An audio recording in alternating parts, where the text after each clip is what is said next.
বল কিন্তু এখন জুনিয়র ডাক্তারদের কোর্টে। আমরা সবাই দেখেছি গতকাল প্রায় 2 থেকে আড়াই ঘন্টার কাছাকাছি বৈঠক হয়েছে এবং তারপরেও প্রায় 1-1.5 ঘন্টা ধরে এই গোটা বৈঠকের যে সম্পূর্ণ তথ্য কার্যবিবরণী সেগুলো তৈরি করে দুপক্ষ সই করে একে অপরকে দিয়েছেন এবং ডাক্তাররা স্বাস্থ্য ভবনের সামনে যেখানে তাদের ধর্ণা বা অবস্থান চলছিল সেখানে ফিরে এসেছেন। তারা ফিরে আসার পরে কি দেখা গেল ঢাকঢোল পিটিয়ে উদ্দাম নাচ, বিভিন্ন ধরনের আবির নিয়ে সেই আবির উড়িয়ে উৎসব।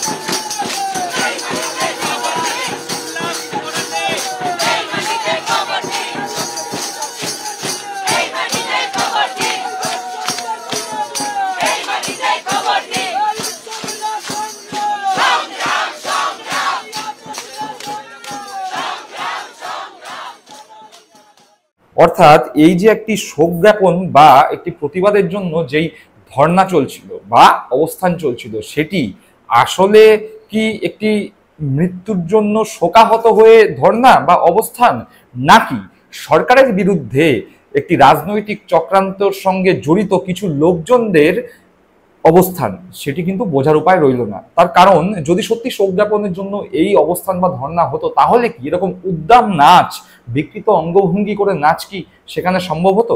সেই সমস্ত কিন্তু কিছু আমরা বিভিন্ন সংবাদ মাধ্যমের পর্দায় বা ফেসবুকের দেওয়ালে দেখেছি। এখন যেটা বলছিলাম, বল কিন্তু সম্পূর্ণ জুনিয়র ডাক্তারদের কোর্টে।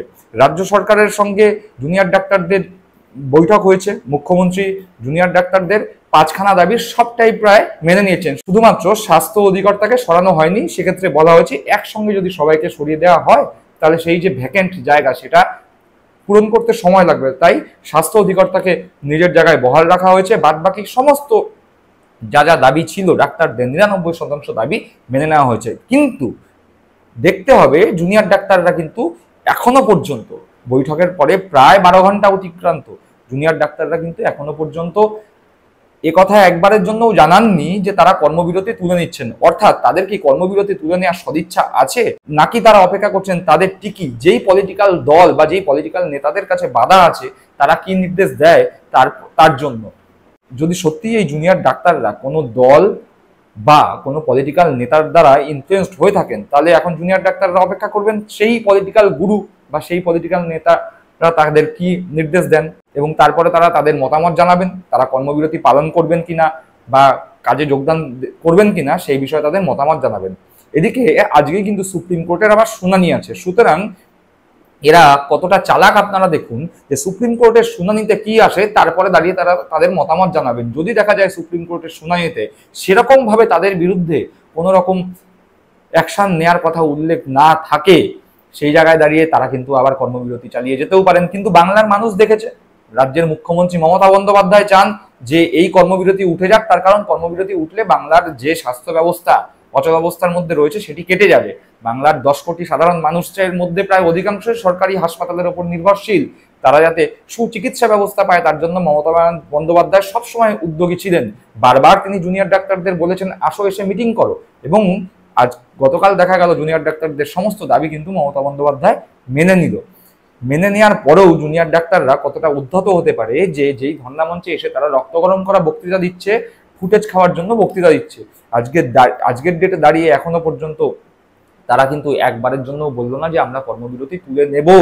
প্রতিবাদের মতো চলবে, আন্দোলনের মতো চলবে, কিন্তু কর্মবিরতি আমরা তুলে নিচ্ছি, সাধারণ মানুষ চিকিৎসা হাতে পায় সেই ব্যবস্থা আমরা করছি।